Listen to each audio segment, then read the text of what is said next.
عليك يا رفيع الشان. Ya, Assalamualaikum warahmatullahi wabarakatuh. Bismillahirrahmanirrahim. Alhamdulillahirrabbilalamin. Ini ada satu kitab tasawuf juga tentang jawaban terhadap mardiyah. Al-mardiyah, jawabul mardiyah, atau beberapa jawaban tentang yang bisa diredoi atau yang bisa diterima oleh kita semuanya. Dari Syekh Abdul Wahab Asy'arani. Syekh Abdul Wahab Asy'arani ini hidup hijriyahnya 898 sampai 973. Pibayani kauni syariah wal hakikah mulajimain. Bagaimana melazimkan syariat dan hakikat itu? Bagaikan syariat dan hakikat itu bagaikan jasad dan ruh. Bila jasad dan ruh itu lazim, dia apa aja orang kolaborasinya pas, bersatu padu bujur-bujur, nah maka akan terjadi di situ kenikmatan. Kalau tadi itu Nur Muhammad, tubuh kita, jasad kita ini sebenarnya dari Nur Muhammad, ruh kita juga dari Nur Muhammad. Nur Muhammad dan ruh melebur ya jadi satu, bertemulah kita dengan hakikatul Muhammadiyah, atau disebut dengan Nur Muhammad, atau watak negeri asal kita. Ya lah, watak. Nah, itu yang mana? Passwordnya watak negeri asal. Nah, kayak apa itu? Itu istilah orang belebur. Sebenarnya apa enggak ya, Pak?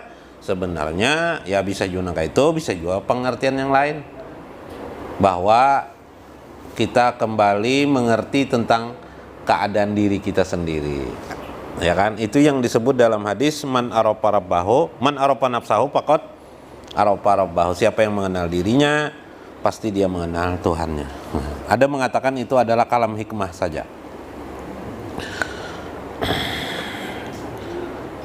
La tujadu ihdahuma illa wa ma'ahal ukra. Tidak akan ditemukan cara-cara lain di antara keduanya kecuali dengan memahami sesuatu pengertian yang lazim dari pembahasan ini. Fa'lam ya akhi, wahai saudaraku jasirin, annal haqiqata hiyal akbar anil umuri alama hiya alaihi fi nafsiha. Ketahuilah, hakikat itu ialah sesuatu urusan yang ada bersamanya pada diri engkau. Au fiha wa ainu syariatul mutahhara.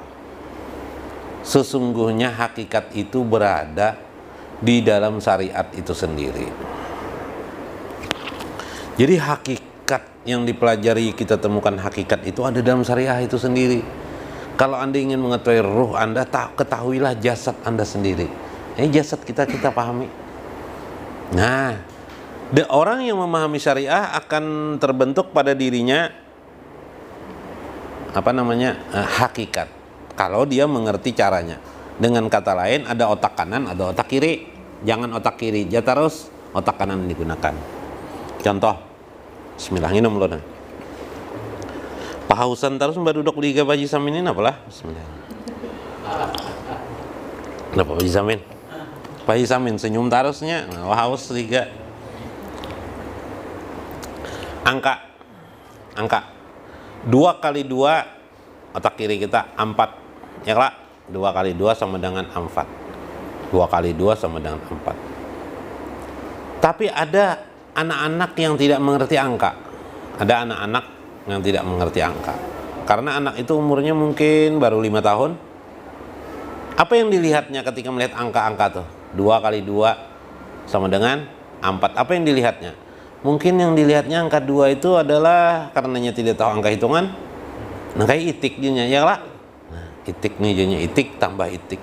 Itik bakunyung jadinya. Mbah itu di situ tuh kira-kira di belakangnya tuh ada bakunyung teh itu ada nih tempat gasan berdiriannya tuh turun dari dirian gitu jadinya melihat. Sesungguhnya anak kecil itu melihat dengan otak kanannya, bukan dengan otak kirinya. Satu itu. Ada lagi dalam kondisi yang lain fisika mengeluarkan dari dalam dari luar, itu fisika. Contoh, ada tiang tinggi, gedung tinggi, dibangunlah gedung tinggi, ternyata menggunakan ukuran fisika membangun gedung tinggi itu. Yalah, kalau tanpa dengan ukuran fisika, gedung itu tidak akan berdiri dengan kuat dan kokoh. Dengan hitungan struktur tanah, kekuatan tanah, maka terbentuklah gedung yang tinggi. Berarti ilmu fisika menghitung sesuatu yang tidak terlihat. Yalah, nah itu sudah berbicara tentang hakikat. Jadi hakikat itu di dalam dari sesuatu syariat, yaitu di dalam batinnya pada syariat, itu namanya hakikat.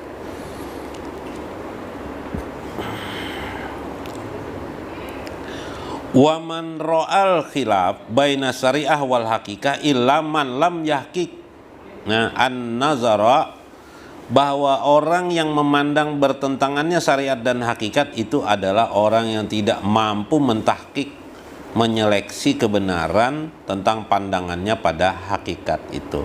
Wa kana aimatul hakikah alami nabi syariah. Sesungguhnya hakikat itu adalah secara keseluruhan berada di dalam syariah itu sendiri.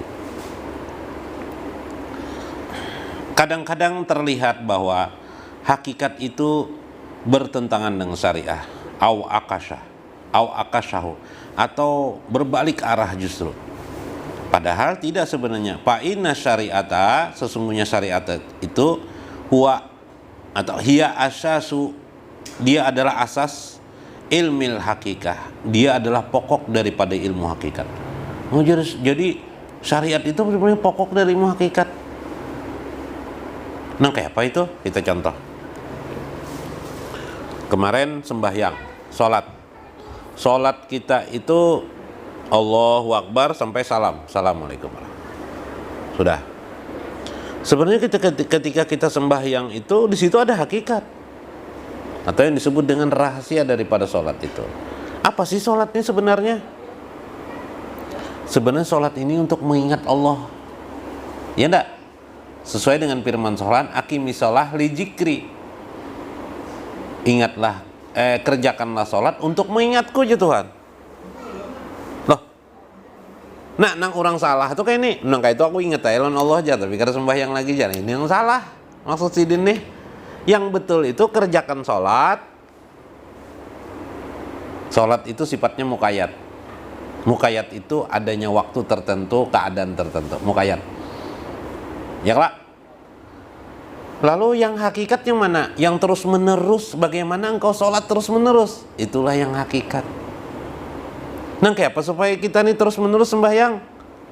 Li zikri, ingatlah Allah terus menerus. Maka bila kita terus menerus ingat lawan Allah di luar sembahyang kita, berarti kita sembahyang terus menerus. Disebutlah dengan sholatud daim, namanya sholat yang terus menerus. Sesuai firman Allah tadi, fa iza qadaitum, apabila engkau selesai mengerjakan sholat, fazkurullah, kerjakanlah mengingat Allah, qiyaman wa qu'udan wala junubi, berdiri, duduk dan berbaring. Berdiri, duduk dan berbaring itu perwakilan dari mana? Perwakilan dari sholat kita. Teraplikasi dalam kehidupan sehari-hari kita, sholat terus menerus dengan cara apa? Mengingat Allah Subhanahu wa ta'ala. Wallahu a'lamu bishawab, wallahul muwaffiq wa aqwamut thoriq. Wassalamualaikum warahmatullahi wabarakatuh.